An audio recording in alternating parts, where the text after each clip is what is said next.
Hi there. So, if you've been scrolling down the internet, watching people get their lives back together, planning for the New Year's, setting goals for the New Year's, and making vision boards for the New Year's, and contemplating whether or not you should do it, whether or not they work, and whether or not they're worth it, this video is for you.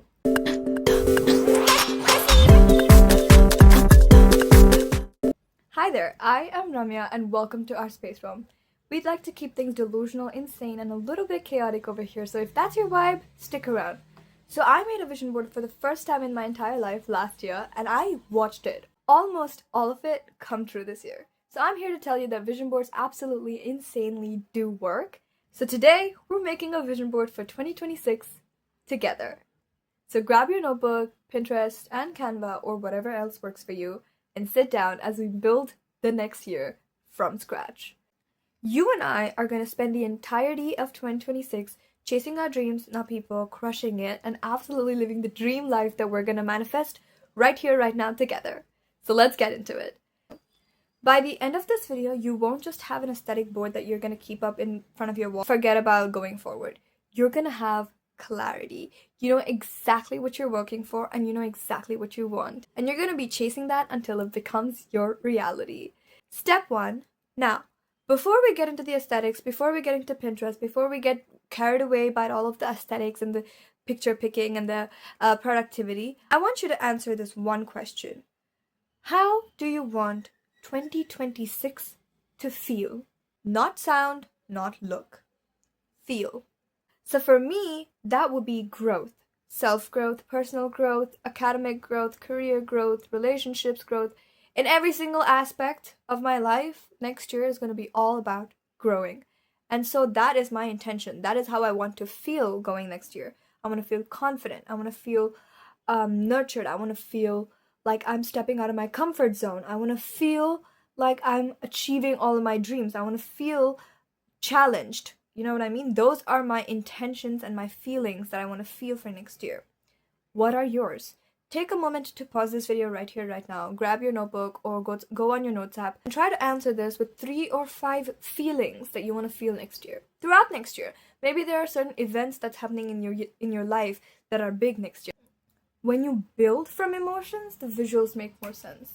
Feelings give direction to your goals. So this is actually step 1. And there's no right or wrong way to do this, by the way. It's all about the alignment, not perfection. So let's not chase those absolutely insanely perfectly curated vision boards, but instead we're going to make one of ourselves from scratch. With love, and that's what matters. Okay, so now that that's done, you know how you want to feel next year. But now, next step is breaking your life into certain areas. Okay. So how I do this is I'm going to break my life down into 4 major pillars. I advise you guys to keep it maximum 4 to 5 so that it's easier for you to make the actual vision board. But basically what you're trying to do is breaking down your life into 4 major categories or 4 major pillars. So for me, that is self-growth, academics, YouTube, writing, and then hobbies and people. Right, so these are my 4 pillars, as in my non-negotiables. So in my entire year, my entire planning for the next year is going to be structured around these 4 pillars. So I want you guys to identify what are those pillars for you. Self-growth, could that be personal growth? Could that be college, uni, anything, honestly, family, hobbies, your creativity, your passion projects, whatever that is. Write that down. So those are the 4 major areas that you're going to work on for the entirety of next year. Okay? Okay, so let me break down my pillars for you guys. So for academics, my next year is going to be big academically. So I'm going to be focusing on consistency and my academic comeback because it's a long time coming. So that's that. For my health, I'm all about taking back control. I'm all about building strength, stamina for me to sustain in my long run. And then for my YouTube and my writing, obviously I'm going to be focusing a lot more on creating intentional content and making it consistent. And writing, obviously, my books that I've been sitting there rusting, dusting, I'm going to be getting back to them.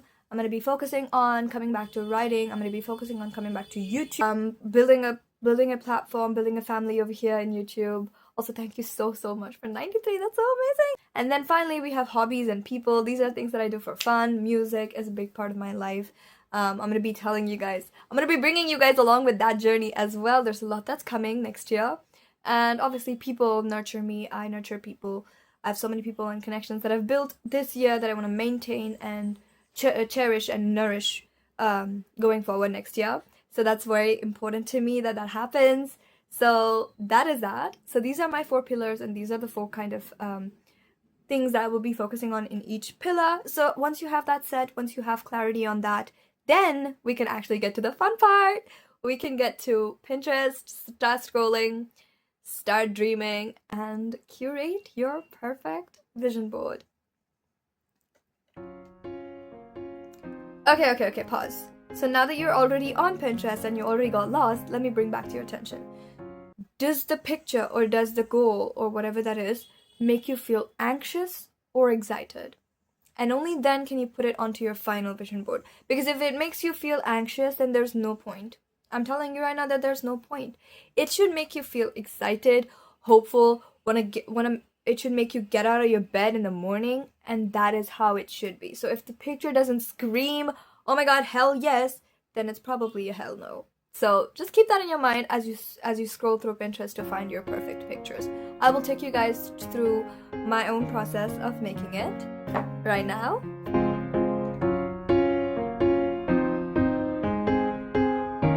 And also, another important thing for you guys to remember, your vision board should feel like an invitation, not an obligation. So if it feels like that, maybe take a step back and try coming back to it tomorrow. Now that you have your digital vision board staring at you, or the pictures at least, looking at you, I want to ask you this one question that might want you to redo your entire board. What are you chasing because you truly want it? And what are you chasing because you feel like you should?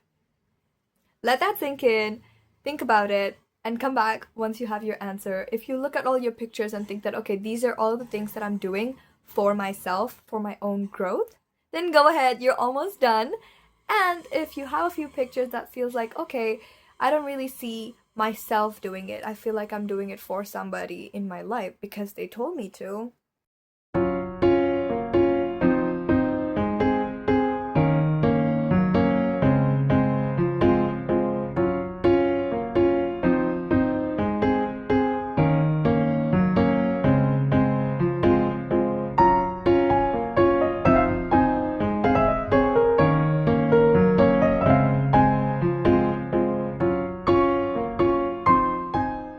So here is my vision board for this year. I'm going to be physically making it. Very important, please keep your vision board in a place where you can actually see it every single day. So whether that's in your bathroom mirror or wherever, honestly, that works for you, it has to be in a place where you can see it every single day. And with that, I'll leave you guys here for today. If you're also resetting, revamping, and planning for the new year's and reclaiming your energy for the next year, you're welcome here. Thank you so much for the magic that we've built around here. I'm so incredibly happy and blessed to have all of you here. I love you guys so much. Thank you so much for always watching and supporting. I hope you have a great 2026 with absolute clarity. Sending magic your way. I will see you guys next video. Bye! Bye!